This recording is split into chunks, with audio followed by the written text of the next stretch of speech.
fundamentally in this country, we do not have high paying jobs or enough of them to afford where home prices have gotten. And guys, just go take the median home price. You can use whichever series you want to. You can use National Association of Realtor, and you can look at that. It was like $426,000 last month.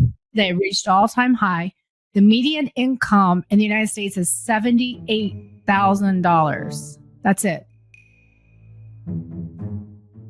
Welcome to the Unspeakable podcast. I'm your host, Meghan Daum. If you are at all familiar with this podcast, you may know that we spend a lot of time talking about culture war issues. I talk to a lot of artists, writers, scientists, that kind of thing. I don't do a lot of discussions about the housing market, but some of my best friends know that real estate is actually my number one interest, believe it or not, more than all the other stuff we talk about. That's why I am delighted to welcome Melody Wright to the podcast. Melody is a rising star on YouTube in the world of housing market analysis and just conversations about how to feel about the American economy overall. She was on the front lines of the mortgage implosion during the great financial crisis, and she's devoted the last few years to scratching beneath the surface of the affordability crisis in housing. She not only tracks the market data from her desk, she actually goes out into the world and talks to people about how the economy is affecting them, looks at new development projects, and asks why so many houses and condos are sitting empty.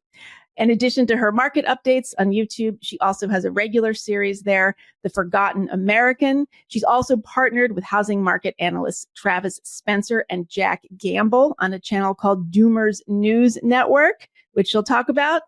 If you feel like home ownership is permanently out of reach, or you're just wondering how we got to this insane place, I think you will appreciate this conversation as much as I did. Melody Wright, welcome to the Unspeakable. Meghan, thank you so much for having me. It's my pleasure. So I discovered you a few months ago when I was on YouTube poking around for content about the housing market, or maybe I should say licking my wounds about the housing market. So I'm one of those people who has become pretty despondent over the last few years about ever becoming a homeowner. So I have been a homeowner in the past in California, and due to various life events, I got out of the market, and I've spent the last 4 years absolutely kicking myself for letting that happen. And obviously, there are entire generations of younger people now who cannot even fathom being able to afford a home ever. And there are also a lot of people on YouTube screaming about an impending crash, both of the housing market and of the entire economy. You talk about that stuff too, but in a very measured, straightforward, and disciplined way. And you also have a Substack where you write about these things. So I wanted to have you on the podcast to talk with me and my audience, not just about your background on the mortgage lending side, but about what's really going on in the housing market and how it may be different than what we're reading in random Yahoo News articles or hearing from real estate brokers, which is essentially some version of housing prices will always keep going up, just get in the market, whatever it takes. So maybe let's start right there. Are those brokers right? No, they are not right. And there are several cases where housing prices have gone down in our history, and actually regionally, very much so. And so if anyone says that to you, they definitely do not know their history of the housing market. But you will hear it from every single realtor, And if you don't hear that, let me know, because I'll recommend those people. But unfortunately, with housing, housing is probably about 12 to 20% of gross domestic product, or GDP. And so it's one of the largest drivers of the economy. And as such, there is a lot of vested interest in keeping it moving. But unfortunately, what happened is we had a lot of intervention by the Federal Reserve doing something. They were buying mortgage-backed securities. And when they did that, and so the housing market probably doesn't work how most of your viewers think it does, our listeners, Meghan. The government is highly involved. About 85% of mortgages are actually owned by the government, a government agency, be it Fannie, Freddie, FHA, VA, et cetera. And then they securitize those, or like in The Big Short, they package them up and they sell them into these securitizations, and people buy the securities or the mortgage-backed securities. So what the Fed did during COVID is they were buying all those up, and that's what caused mortgage rates to go down. A lot of people don't understand mortgage rates. They are not controlled by the Fed; they're controlled by the bond markets, who do care what the Fed does. But those mortgage rates went super low, and everybody got in. As well. And so not just people who wanted a home like you, Meghan, what it was were so many people that were looking for passive income. You know, the social contract was broken. It could have been broken for you, and not you specifically, but you generally, in 2007. It could have been broken for you between 2007 and 2020, or it could have been broken in 2020. But what we have seen over the last, several years is companies don't actually invest in their employees or research and development anymore. They just do share buybacks to keep those stock prices going up. And so in essence, people were out there just saying, please, I can't work in this corporate structure anymore. They're working me like crazy. They're working me to death, and they're not paying me. Like, I've got to figure out a way to have funds when I retire, because we all know Social Security is not going to be there for most of us. To the outside observer, it looked like during COVID, and let's just start with there, but I want to also go from, walk backwards from way before then. But it just looked like, okay, people were leaving the cities. They were moving to these places that had traditionally been pretty relatively low cost. People from the city with a lot of money driving up the home prices. And that's what had happened. And interest rates were low at that time, but were they not low? They were low for a decade or more before that. So maybe you can explain what that is about. And also this is, I'm a lay person, my audience, they're used to talking about, the arts and culture wars and all this stuff. So this is a little bit of a departure. So Can you explain what is a mortgage-backed security? Maybe we should understand that first of all. So if anyone had watched The Big Short, that's a really great. If you haven't, I would encourage you to do so, because it does some great using all kinds of attractive actors and actresses to explain these very difficult financial terms. But essentially what happens is when you go out and you get a mortgage, they're going to sell that mortgage out to what's called the secondary market. And most of the buyers there are going to be government agencies like Fannie Mae, Freddie Mac, Ginnie Mae. They're going to pool that loan into a big old package of other loans. And they're going to sell to an investor a security. And that investor is going to get really your mortgage payment every month. That's future cash flow. They're just getting your mortgage payment. What happened back then is when people stopped paying, those securities weren't during the GFC. GFC is the great financial crisis. Okay. Yes. Okay. Yes. And what was the time period for that? Just so people understand. Well, I would say, for me, really things started to fall apart late 2006, but most people would tell you that the great financial crisis was 2008. But in reality, there was a run up to it, and delinquency did not peak until 2010 and really 2012. So between the years, I'd say of 2007, 2012. Okay. That time period. Okay. So I want to understand the difference between what was going on then and what's going on now, and also the similarities. So maybe this is the time for you to talk about what you were doing. You were on the lending side. You kind of wandered into this world and saw what was going on. So tell us what the various positions you held were and what you were seeing. Yeah. So I fell into mortgage by accident, like everyone does. Nobody grows. Nobody sets out. I always dreamt of being a mortgage broker. So mortgage means death pledge. That sounds fun. Wait a second. You're right. Gage. That's where that comes from. Yes. Death pledge. And just maybe for your listeners right now, I should start, Megan, that all of my degrees initially were liberal arts. I know, that's why I like you. That's why I'm NYU, and I was a writer, and I got my MBA later. But no, I grew up in the humanities, and so I had student loans, and I need to pay my bills. So I got a job as a project analyst in the corporate financial planning and analysis group at a mortgage company. And so I wasn't lending. So we were both a lender and servicer. And so a servicer is who takes your payments. A lender is who originates that loan, and they can be the same person, but often they're not anymore. But I worked for one that did both.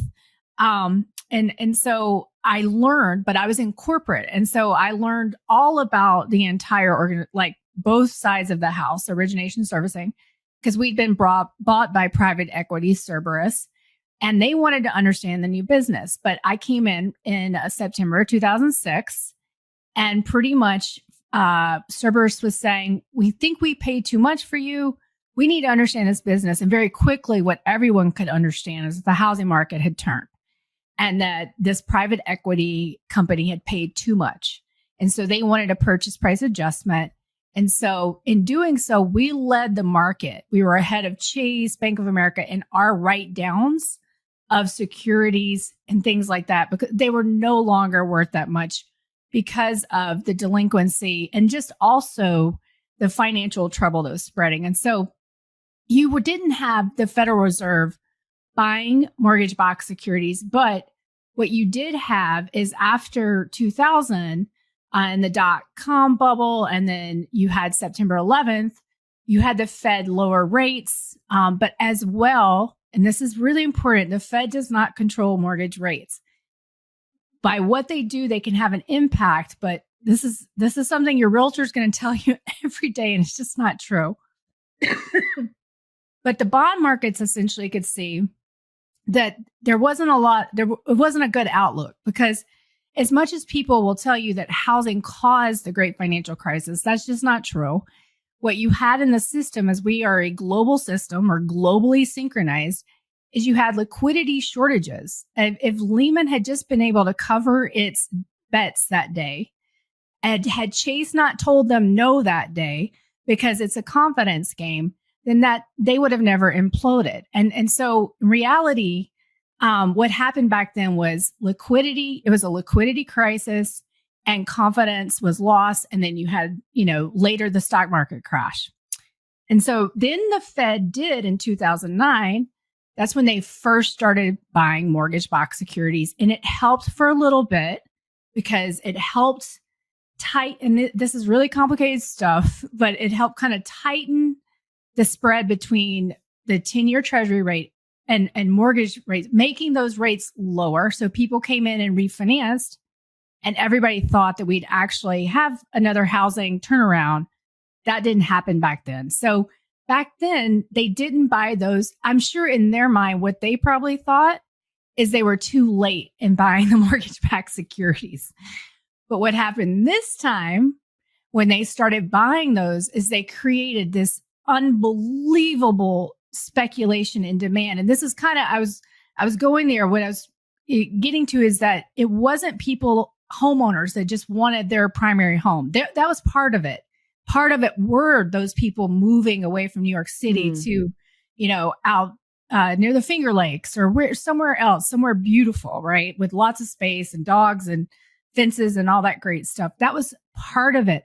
But what the biggest part of it was actually the speculation and the investors who were thinking that everybody was going to move to those towns. And since they didn't have to, work in the office anymore. And so they went out to all those places like Sevierville, Tennessee, Palm Springs, Austin, all over the place. Mm-hmm. And they speculated. They bought up second homes, third homes, fourth homes, or they bought them in bulk.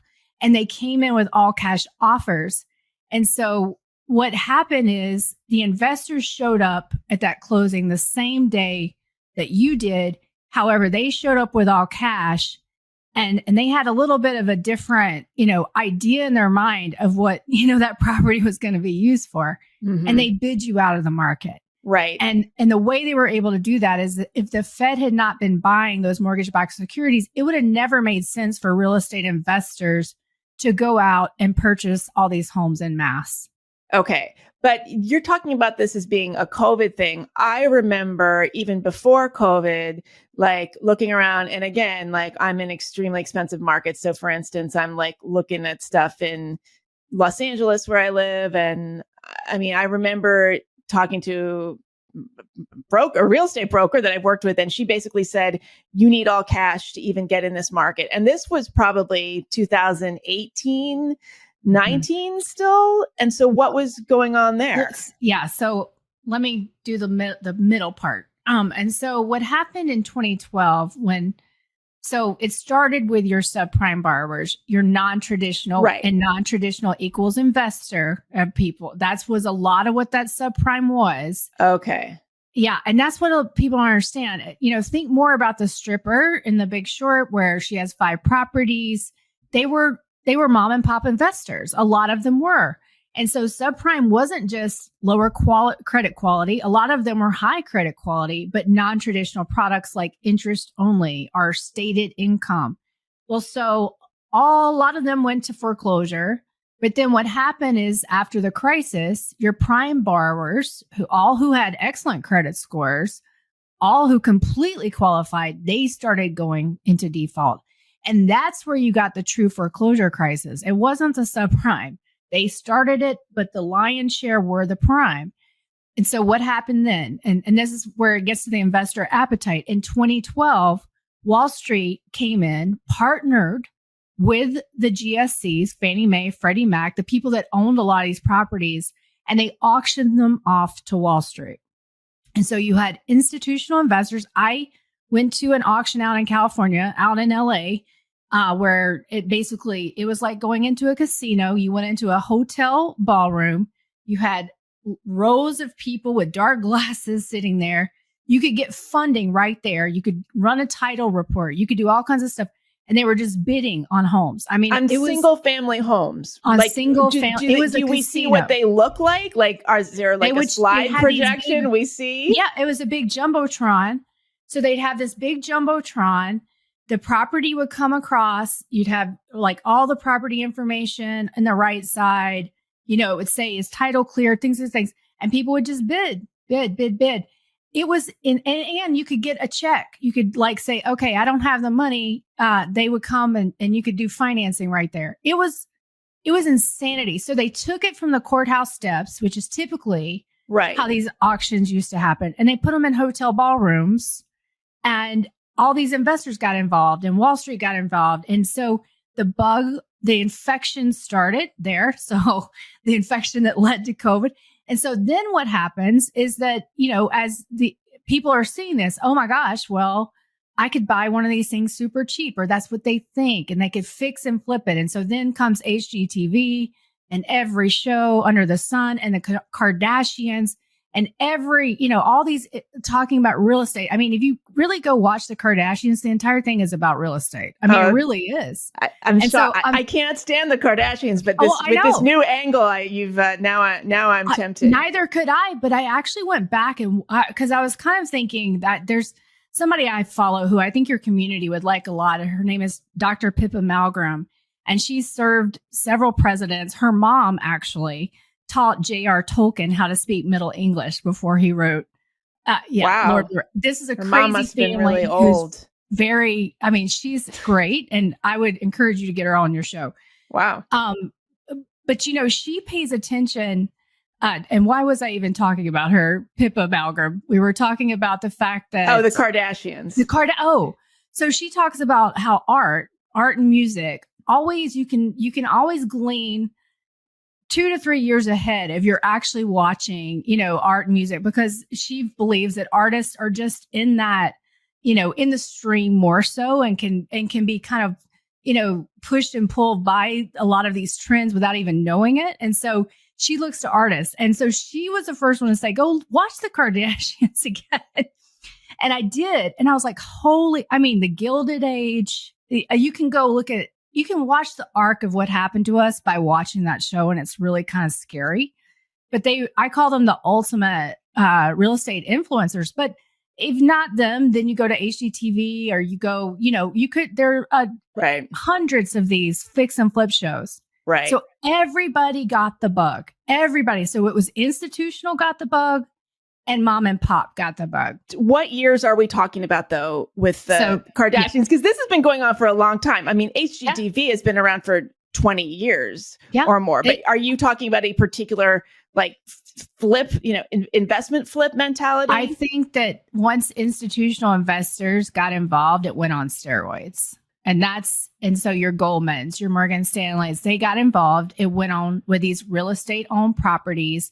And then they would sell them off to smaller groups who just wanted to own like 3 or 4 or 5. It was insanity. And so if you think about the years like 2012 and 2018, I honestly think that's when things started really accelerating. And so you can't, to your point, I don't think you can look just at COVID. It was already accelerating and investors were already super. And I remember even visiting certain origination companies where they were driving Porsches and things like that. And I'm like, wait, what's happening here? This seems very familiar, And so once COVID happened, all of that so it wasn't just, your more wealthy or top 20% mom and pop investors. You had a lot of people who could get cheap leverage and do creative financing techniques. And you had a lot of influencers and peddlers on YouTube telling them how to do this. And you had people busing them to look at multifamily properties, for instance. I mean, there was just so much of this happening, all because of those low rates. Because if people could get cheap financing, a whole bunch of stupid things made sense. And so they could, and they did. And that's really where the housing inventory shortage came from. We have plenty of inventory. It's been scooped up by a lot of speculation, though. Okay. And so one of the things that you talk about on your channel, and we should say you have your series that you're doing, The Forgotten American. You also have the Doomers News Network. Yes. And I know you go on, you work with Travis from Real Estate Mindset a lot. Yes. So, but one of the things you guys talk about are, you actually go around the country. We should say you're not just a desk jockey. You're traveling around and you are seeing the kinds of things that are happening in places like Texas and Florida. There are these huge developments.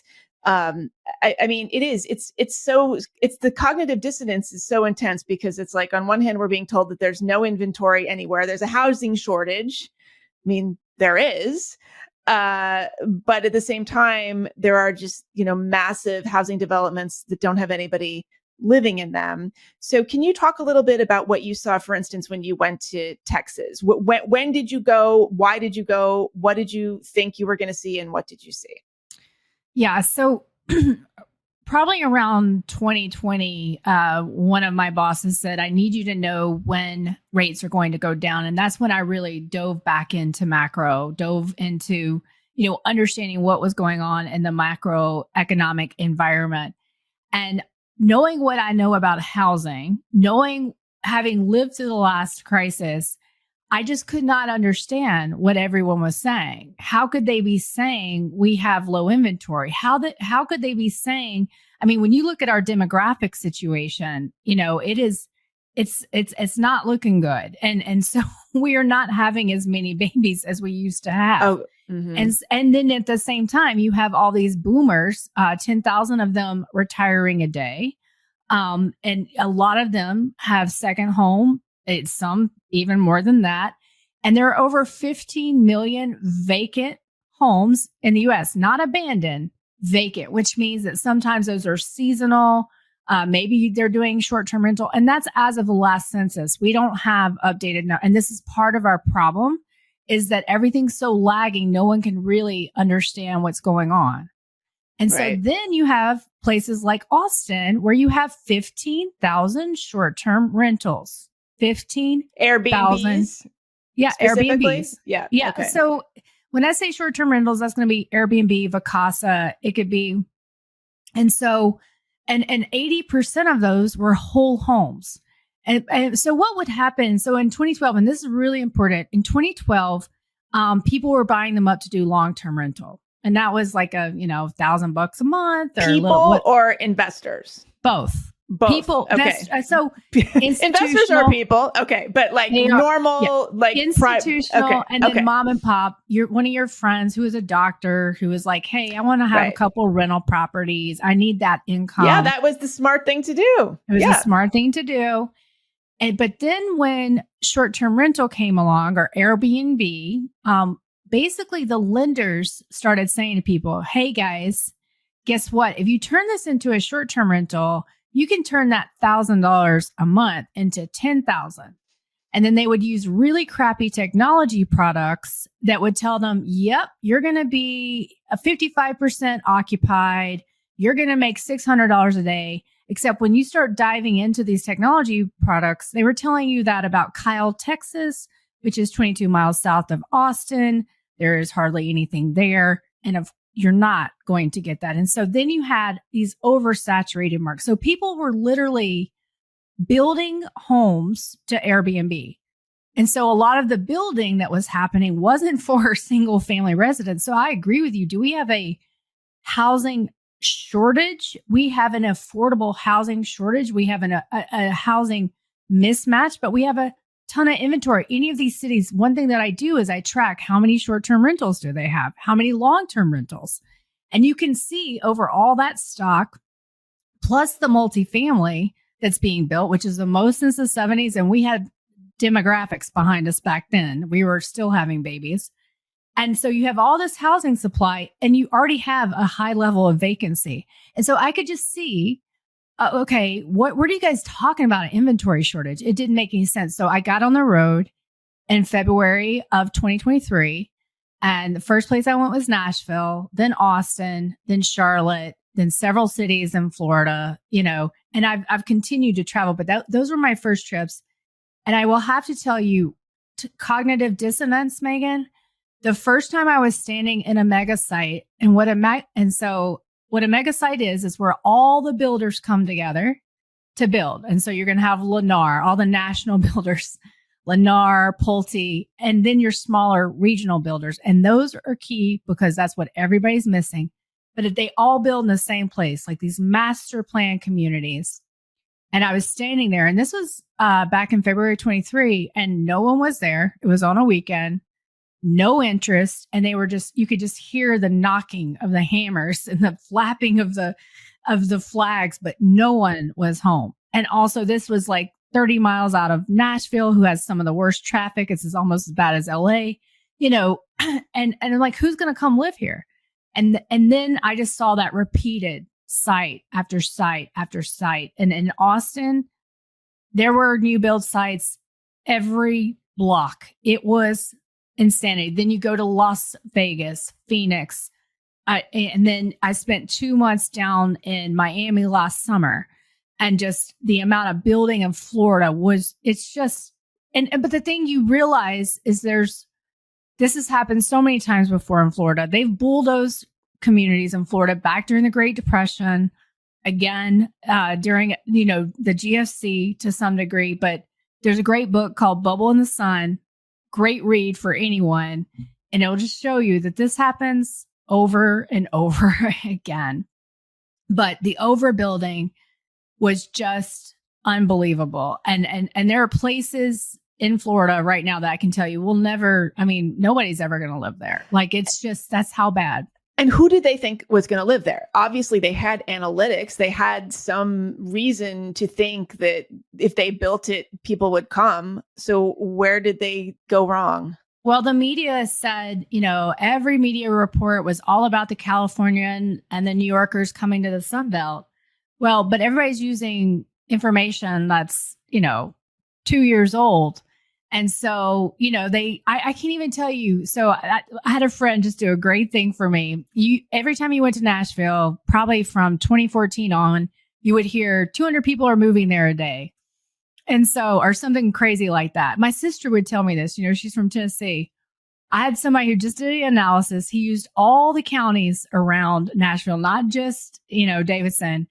And it was never that many people moving every day. So a lot of it was narrative. You take Florida, for instance, if you actually look all the way back to right after World War II, they always have been the highest destination for people because the retirees going down there. It had actually slowed, but you would hear things in the press like Florida, biggest place for migration, Austin, most migration. In reality, they did have short-term pops. Nobody was looking at it in historical context, and nobody was certainly looking at, okay, what happens when they stop moving here? It was in every single city I went to in the Sun Belt, particularly, thought every single Californian and every single New Yorker was coming to their city. And that's great. What they bill for. Yeah. Okay. So, the word narrative comes up a lot on this podcast. It certainly comes up a lot, in my world of people who have been in the media for a long time, but are really starting to sort of see changes in the, entire sensibility around what is truth, what is not truth. But, again, as a journalist, if we say things like the media narrative is saying this, but the truth is that, there are still good journalists out there who should be covering this. Like, are you suggesting that people at the New York Times and the Wall Street Journal and Bloomberg and the FT are not understanding this? I kind of find that hard to believe. Well, that the Wall Street Journal shares an owner with Realtor.com. So there's, every single one of these. So, this is a question I don't think we can answer, right? How much of it is intentional? How much of it is blissful ignorance? How much is just ineptitude? Like, I think it's always a combination of those things, but I can tell you, I have not seen hardly.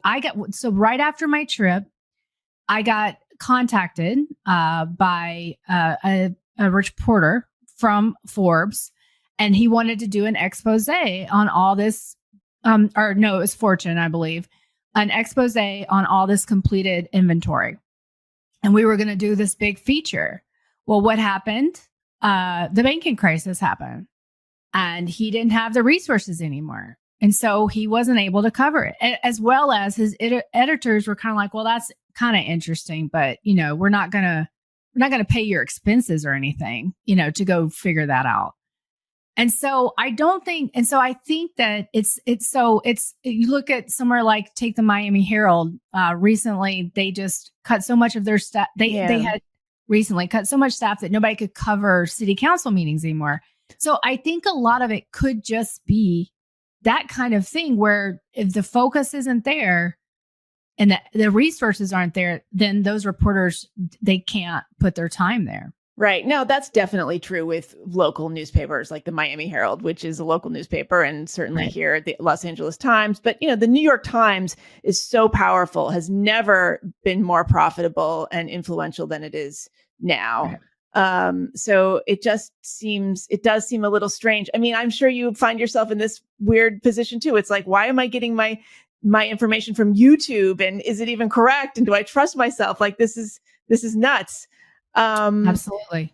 And I mean, can you, again, like, I'm sure you never thought you would, first of all, if you were in the arts, you probably never thought you would be working in real estate finance and lending. And then you probably never thought you would be a content creator on YouTube. So can you just explain what you were doing on the lending side? Because I know you've talked about and you've written about sort of I don't even know what the vocabulary would be. What kind of transactions you were approving? Like what was coming across your desk? What did you find yourself having to negotiate? Well, so a lot of my work, so I've never been directly involved in like in the lending side. I've overseen processors, like lending processors. I've been more on the corporate side of things, but I can tell you that in 21, I did have this small little group of loan processors. And we were basically like a temporary agency because the industry had they just didn't have enough resources because we had this huge boom and no one was trained and there weren't enough people. And so we would kind of lend out these loan processors. And so I would help with that group of people. And at that time, some of the things that I could see were that people were way too invested in one stock and one stock only, like Tesla or something like that. You could see the mania everywhere. But I kind of got out of that in 21. I would say I could talk more about sort of the servicing side, and that's where, Okay. yeah. And so on the servicing side, and I think, that's what we're starting to see the trouble, and that's where trouble always shows up, and that's after the loans are originated. So okay, so I'm actually confused. You're servicing the loan, so that's what I should right. say. So you're not on the lending side; you are then servicing the loan after it's been lent, and it can always be both. But yeah, so on the servicing, what we're starting to see, and it actually started about a year ago. We started, after all these massive COVID programs. I mean, just unheard of. 18 months you didn't have to pay. Then you could put it on the back of your mortgage loan. I'm sure you were kicking yourself even more, hearing these things and you could put it back on the loan. I'm covered permanently with bruises from kicking myself over housing. Yes. Right. And so unheard of programs. I mean, way less stringent than what was during the global financial crisis,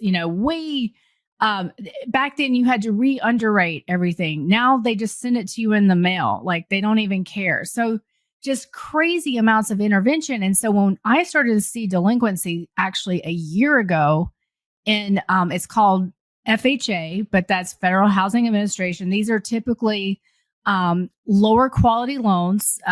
This is actually I would call it government-backed subprime. It's like 580, 620 credit scores. You started to see significant delinquency there. And I'm like, wait, what's happening? They've had all these workout programs because also with FHA, you can get a 40-year modification. I'm like, this shouldn't be happening. Wait, does that even mean it's a 30-year loan? What does that mean? You can modify your loan into a 40-year loan. Oh. Yeah. But anybody? It's a terrible program. And this was a COVID thing? Yes. And well, it got reinstituted back in COVID and it's part of a FHA workout now. But even with things like that, people are going to so just for perspective, they are at a 12.1% delinquency rate right now. And a lot of times what people will say is it's a smaller population, but in reality, this group of mortgages has really doubled since the GFC. And taken the place of some of that private lending that was happening. And so to see delinquency for perspective, overall, the Fed says right now, if you go to Fred and look at delinquency, they only track the banks, but they show 1.7%. Black Knight, who industry reports on this, is showing about a 3.9%, something like that. So a 12% is just, oh my gosh. And so I started raising the alarms.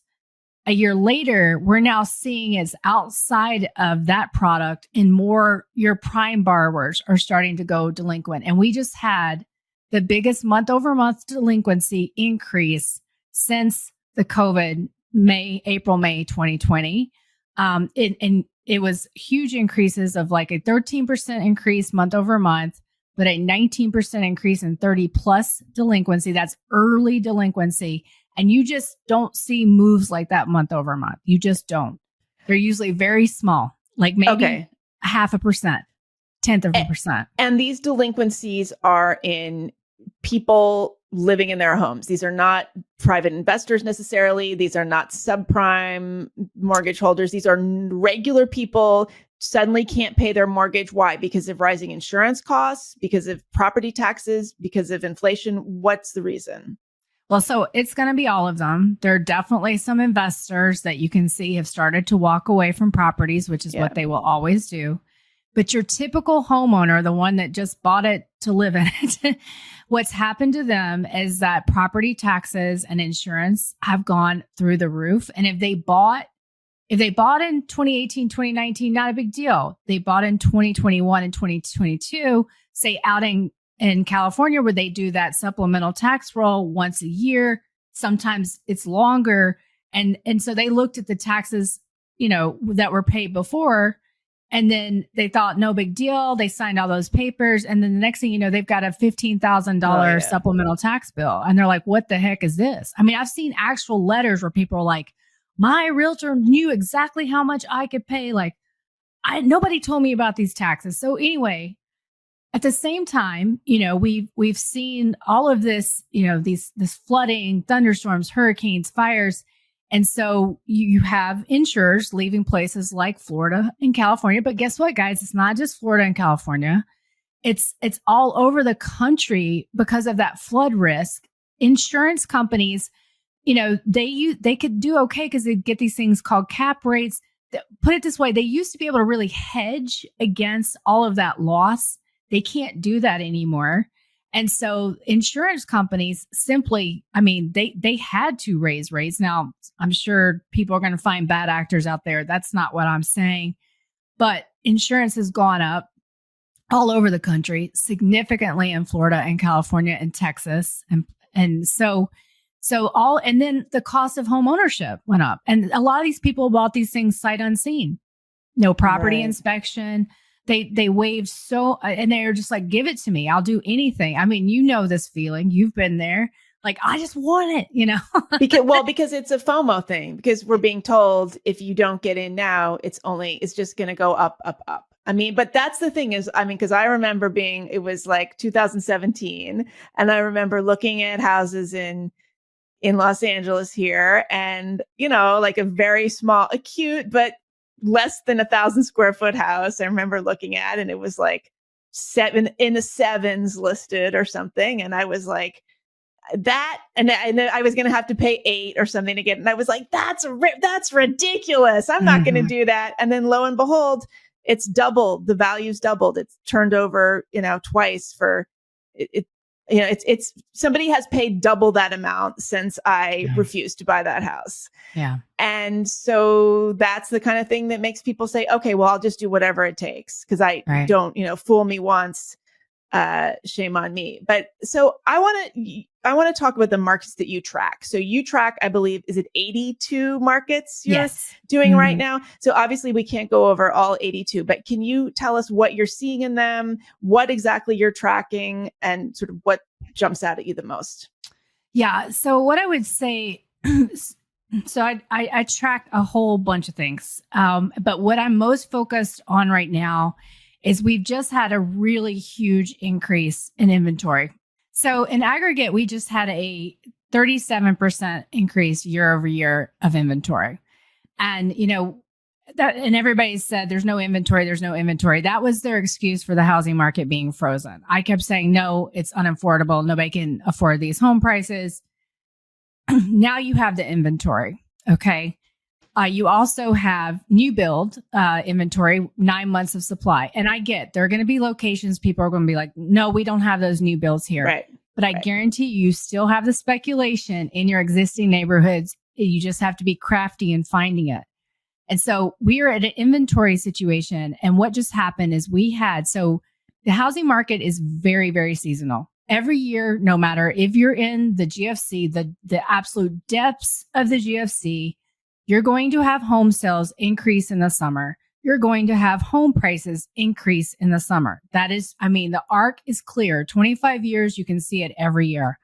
For the first time this year in the existing home market, we did not see sales increase month over month. We broke seasonality.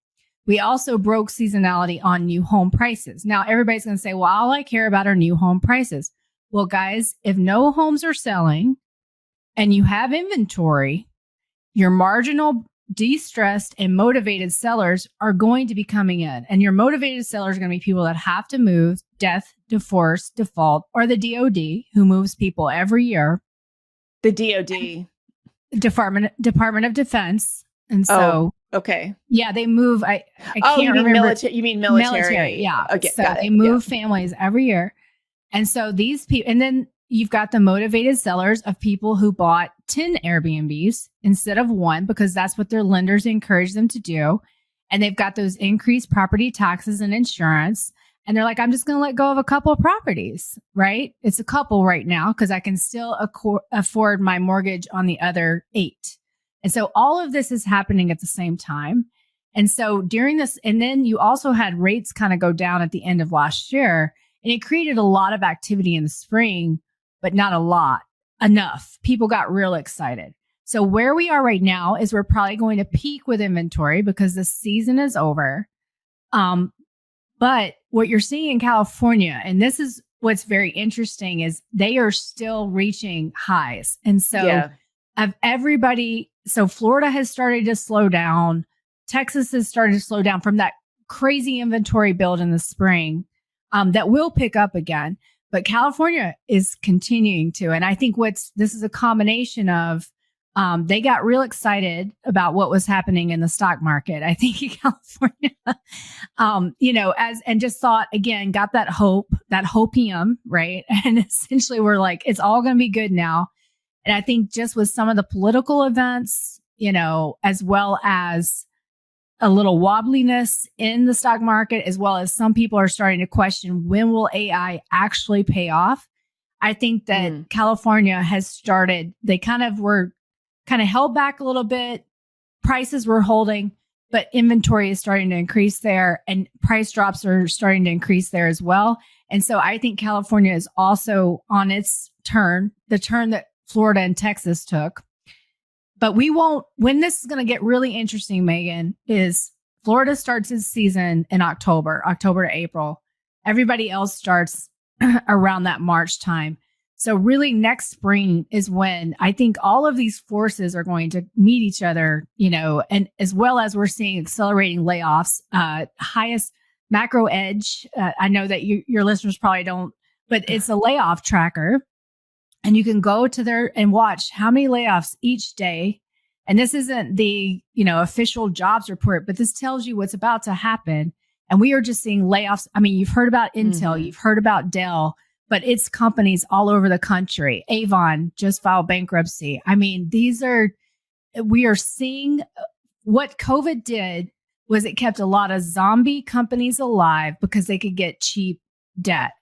They go to the table to refinance, and the company and the banks say, you're either going to have to pay a higher interest rate, or you need to kick in some cash in the deal, or we're going to give you a lower loan. They can't survive. And so we're seeing bankruptcies. This is crazy, but like corporate restructuring bankruptcies, Chapter 11's up 70% year over year. I mean, and so as that accelerates, and if people start to realize that AI is not going to pay off for at least kind of like they realized back in 2000 that the internet was a cool thing, but we didn't need all these .com companies. There'd only be a few that could survive. And so if that AI bubble starts to burst at all, you are suddenly going to have a real issue, in my opinion, especially in California, because I think that you guys are sort of, because you are heavily saturated with that top 10%, you're also heavily saturated with those asset holders. Is this the kind of thing that your average real estate broker has any clue about? Because again, for those of you who are not on video, Melody just held up a zero sign. Okay, because of this conversation with brokers, and they go, oh, no, that's not going to happen because the last time there was a crash, it was subprime, and that's never going to happen again. And that was an anomaly, and were they in the industry back then? Just get in. I mean, but they supposedly there's just as conventional wisdom, and there's a logic to this, right? But okay, let's talk for a minute about interest rates. So and again, we don't need to just talk about California. There's people listening all over the country, all over the world. But around a lot of these very expensive areas, there are a lot of cash buyers.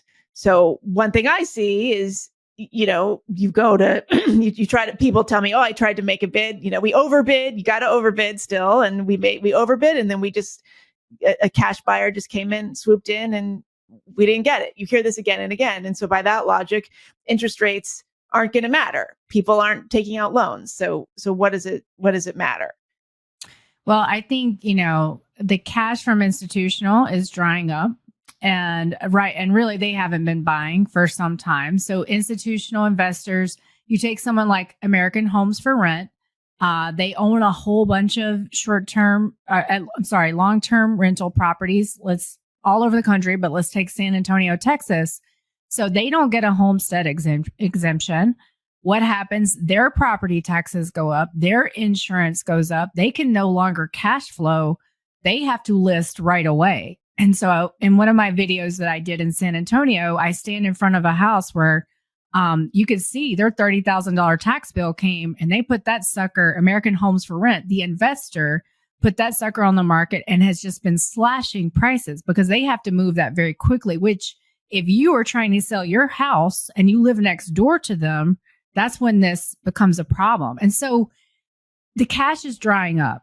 And I know that's hard to believe, but I had many, many people when I first started out, probably a year and a half ago, contact me because they wanted my help in identifying areas that they might be able to invest in. Those people aren't calling anymore. Those funds are drying up because a lot of those funds were what we call sovereign wealth funds, or other countries, like kind of official but not official money, you know, and they were investing here in the US. Well, people are, I mean, we're seeing recession like in Germany. China is pulling back huge. You're seeing that with all of the high end, you know, like Gucci, things like that. They can't buy anymore.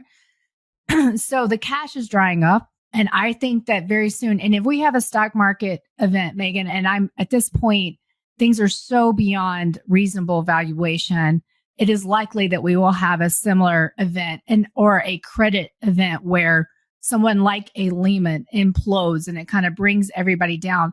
But if those valuations come down and just correct, you've got a lot of people that took out loans based on their stock portfolios. And that's how they had the cash. They didn't just have a big bank account with a ton of cash. Why everyone's not just rich walking around cash. We all feel terrible about ourselves because what's wrong with you? You don't have $1 million cash lying around like everyone else? Bucks? Exactly. Mm-hmm. We're not all rich.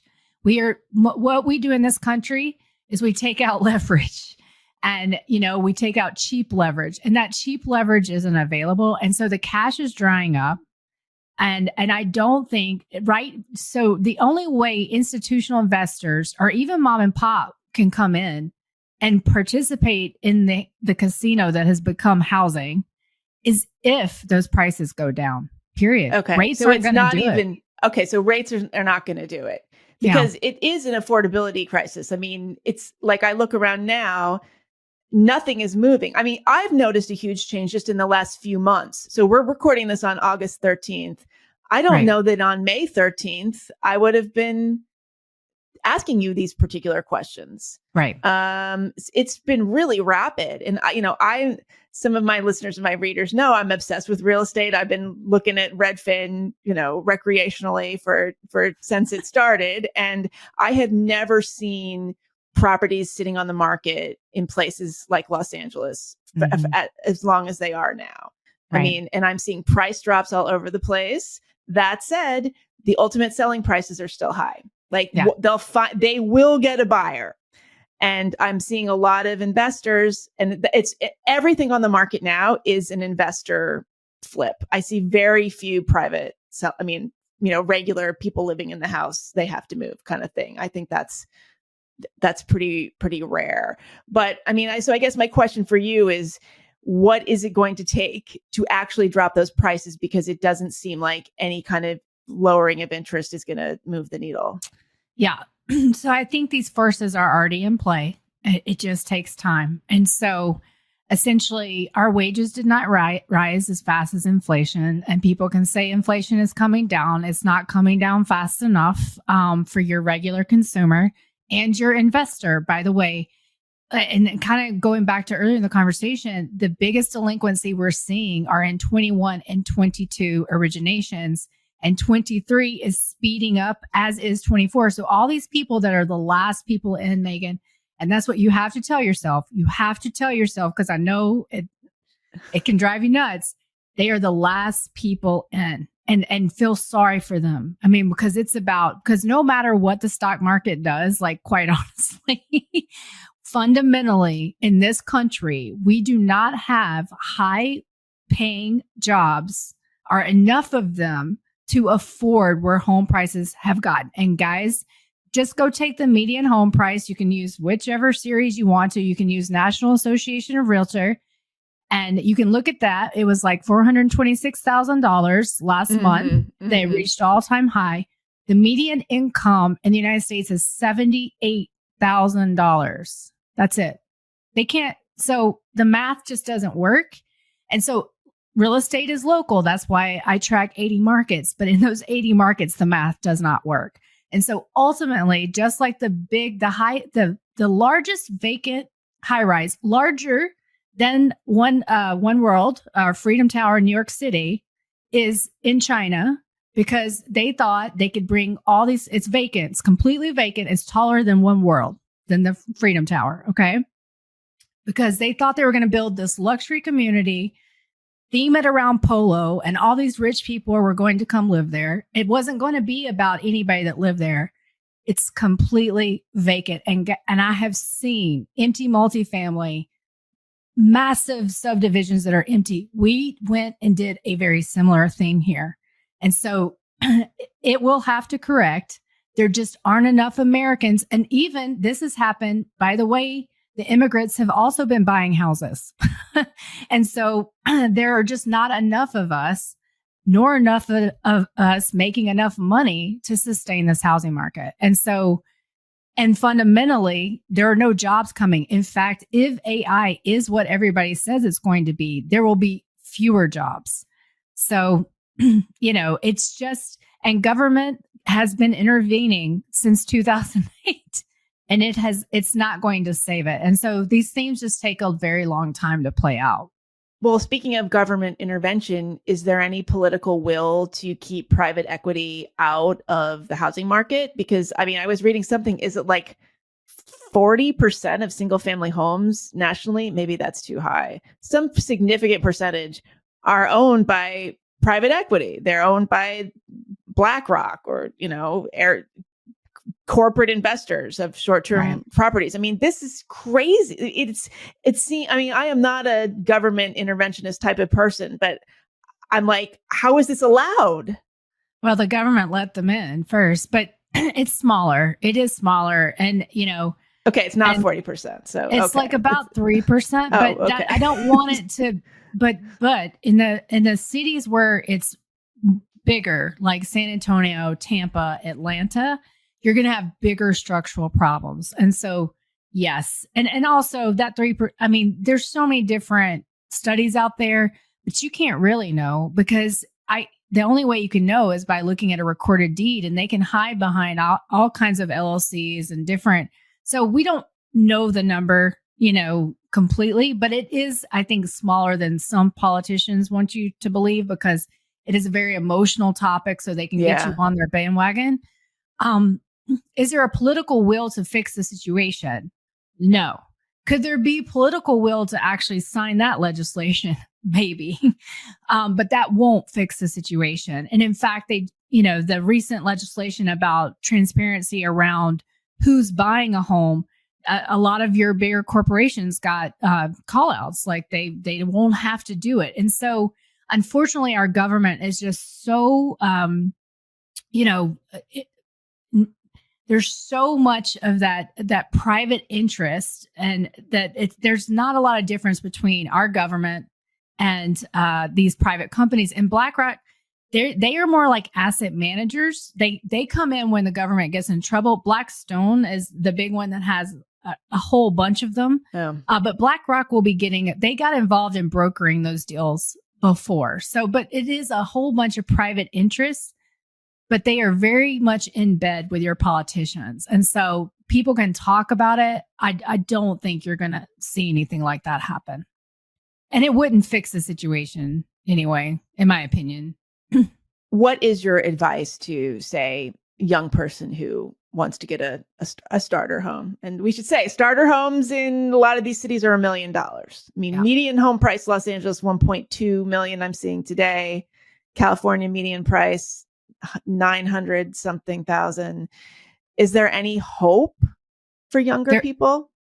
Or anybody? There absolutely is hope. And don't believe the hype out there that, we're turning into a renter's nation and if you want this, you can have it. But it's going to take firstly, you cannot just follow the herd. You cannot, fall for the FOMO. Like, you've got to have a longer term plan and be thinking every day about every decision you make with those dollars.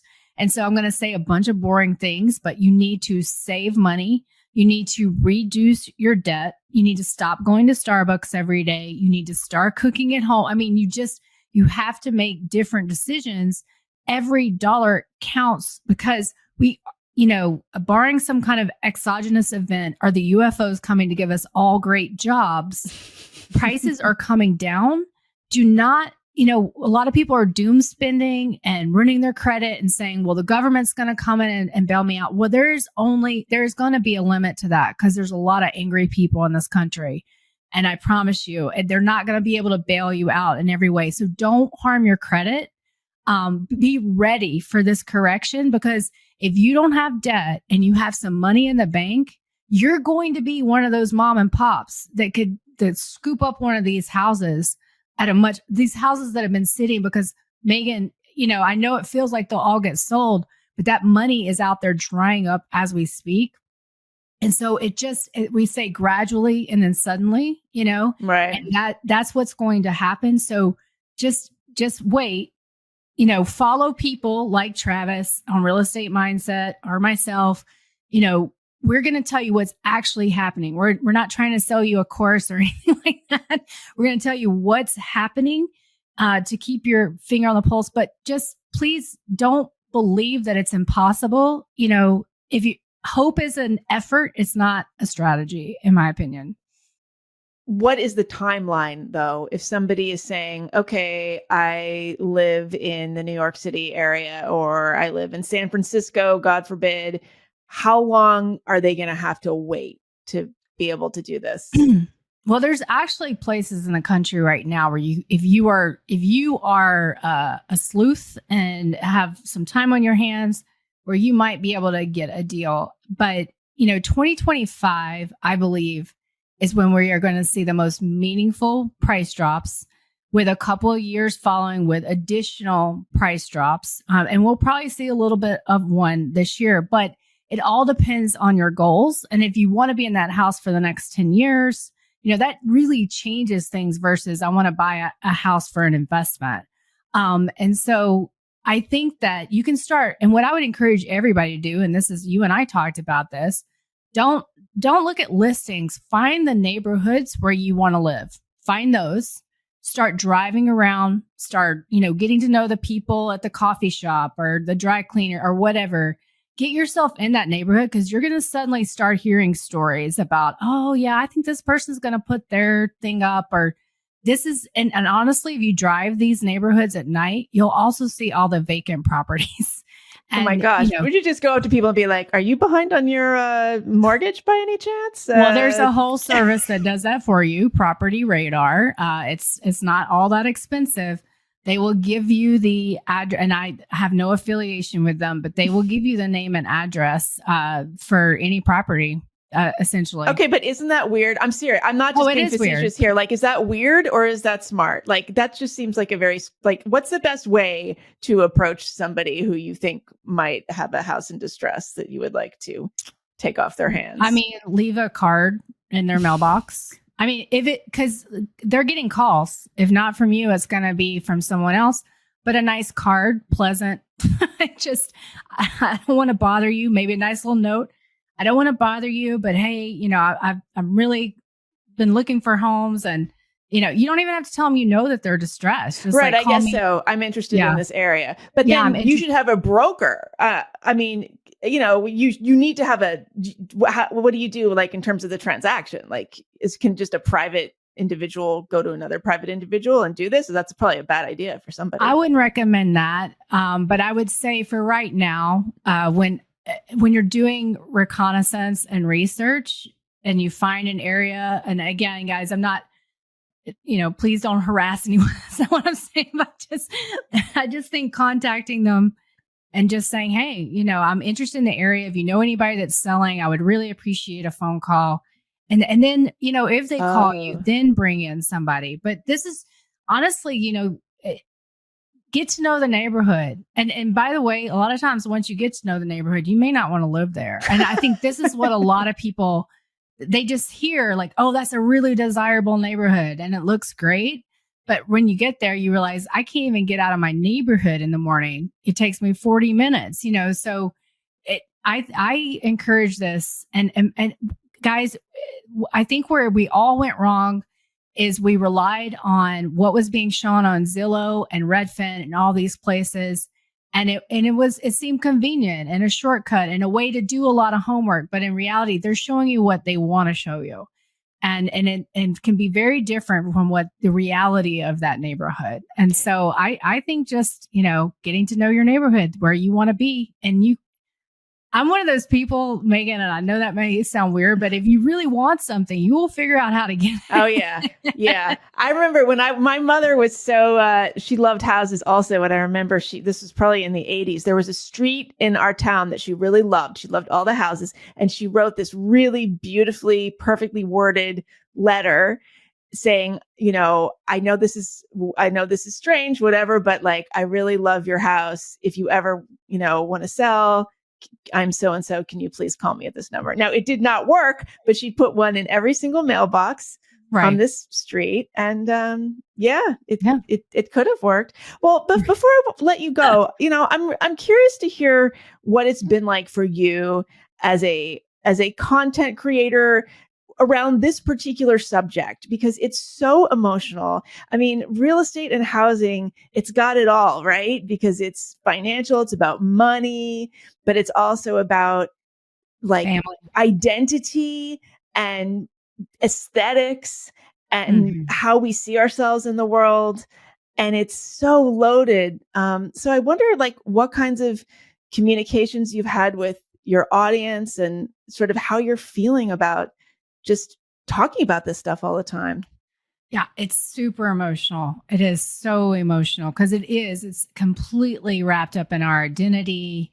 And then because we are so much into the, Instagram visual, like this is my house and this is me and this is my life. And in reality, that has nothing to do with our lives, but whatever. But I think that, it's wrapped up into all about who we think we're supposed to be. And, I would say whatever you can do to kind of separate those things out, because a house has no bearing on, who you are. But it has been, when I first got started, I shied away from all social media. I hated it. I only signed up for Facebook so I could see pictures of my nieces and nephews. Never thought I'd ever get on. And then I was like, I have to get on X Twitter because this one economist, she wouldn't call herself an economist. I would. It was the only place I could find her. And so I got started and I just watched for 2 years, but a career in corporate America had prepared me as a woman. Cause pretty much how it goes in corporate, you don't have the same voice. And often, you say things and then somebody else takes your idea, or somehow people think the worst about what you're saying. And you're like, what? People they never stop to actually listen to what you're saying. I mean, I'm sure this is true for both men and women, but in corporate America for women, it can be especially brutal. And so I was prepared. I was prepared for people I have gotten some crazy hate. From who? What are they hating? Like your message? Like you're a doomer? Like they call me a doomer, but it's not, it's even worse. I mean, they will attack every single thing because a lot of these investors, this is their life plan. And so on social media, a lot of it is kind of where I am in kind of this FinTwit community. It's a lot of, top 20%. It's not a lot of regular everyday Americans. And you're talking about their livelihood and, things get brutal. I mean, I've had spam attacks on emails. Like, I've been shadow banned actually on Twitter. Oh yeah. Several times. So, it's, it has not been easy, but I think in a way, I was prepared, that I feel this is very purpose driven for me. This is about also my faith. And I was prepared to take all the hate. And so it has not been easy. But in many ways, it has been very easy, like in terms of how quickly I got a following. So, it's been a mixed bag as life is, I think. But I think corporate America kind of prepared me for the hate on social media. But, it really, a lot of the really malicious stuff has kind of calmed down because I think people could start to see that actually there was a turning that was happening. And so it hasn't been as brutal as it was when I was first getting started. But you have people tell you didn't see what you saw in front of your very eyes. And in fact, just because of the way I think that, some of these narratives work, there were times when I got back and I said to myself, did I really see what I saw? And then I went back on the road and in 5 seconds was like, yes, you saw what you saw. But I was actually questioning myself. So I think, there's always all of that as well. But yeah. And I'm sure people contact you and tell you their real estate stories. I mean, our housing histories are the history of our lives. Yes. I mean, it's absolutely. so personal. It is. So do you own a home? So I don't own right now, but I'm in a home that's kind of in the family that we are working on a purchase. And it's a farm in Tennessee, 13 acres, and just feel incredibly lucky that it, was kind of in the family. And so, but hoping to purchase in the next year. But hold on, is more than anything, just hold on, and because I do believe we've kind of reached an inflection point and you've already started to see the evidence. And I think you're just going to see more and more of it. So, yeah. What do you think about the election? Is that as much of a sort of benchmark as people seem to think it is, or? Yeah. So, I mean, I'm really ready for it to be over, but just like we were all ready for 2020 to be over, I don't know that that's going to make things any better. And so I think that everybody thinks it's going to be kind of a point to get over and then everything's going to go back to normal. Yeah. I think that unfortunately we're in, if some of you are familiar with The Fourth Turning or that book by Neil Howe, I think we're in a certain moment, kind of in a generational turning where we're going to have a lot of turmoil and unfortunately, I don't see resolution, in the near future. And so getting through the election, I'll be grateful once we do, but I think that we still have so much to deal with in this company, especially with this ballooning debt issue that is just completely out of control. So, yeah. Okay. Well, Melody, thank you so much for what you do and for talking with me. I've loved this conversation. Tell people where they can find you. Sure. So if you're on X Twitter, I'm at M3_Melody, MELODY. M3 Melody Substack. That's where I do my writing, coupled 3 times a month. And then M3 Melody YouTube. I have kind of 2 different series. One is called The Forgotten American, where I'm just trying to look at, talk to regular folks, not, luminaries. It's great, by the way. We didn't talk about that a lot, but maybe we'll talk about that another time. I love it. Thank you. And then I do a market update. And then, as you mentioned, Meghan, Doomers News Network on YouTube. And that's where me and a couple of my colleagues, Travis and Jack, we try to do a weekly news program where we actually dive into the narratives and the myths behind headlines to give you the real story, or at least a lot of the details that you're missing. So it's a lot of places. But if just find me on one, if you have a question, the fastest way to get me is on X Twitter. Okay. All right. Well, thank you, Melody. This has been great. And hopefully we'll talk again sometime. Thank you so much for inviting me. It's been a pleasure. That was my interview with Melody Wright. As she said, you can find her at M3_Melody. If you enjoyed this conversation, please like and subscribe to this channel so I can continue to produce video content. This is all new. As you know, as many of you know, we've been doing this on audio for the last 4 years. We are now on YouTube. So leave a comment, tell a friend, hit that notification bell, all the YouTube things you're supposed to do. You can also subscribe to my Substack, The Unspeakable with Meghan Daum. You get 2 bonus episodes every month, totally for free if you are a paying subscriber over there. I'm putting out a lot of stuff, and I appreciate your support so I can keep doing it. I will be back next week with another super nuanced guest. See you then.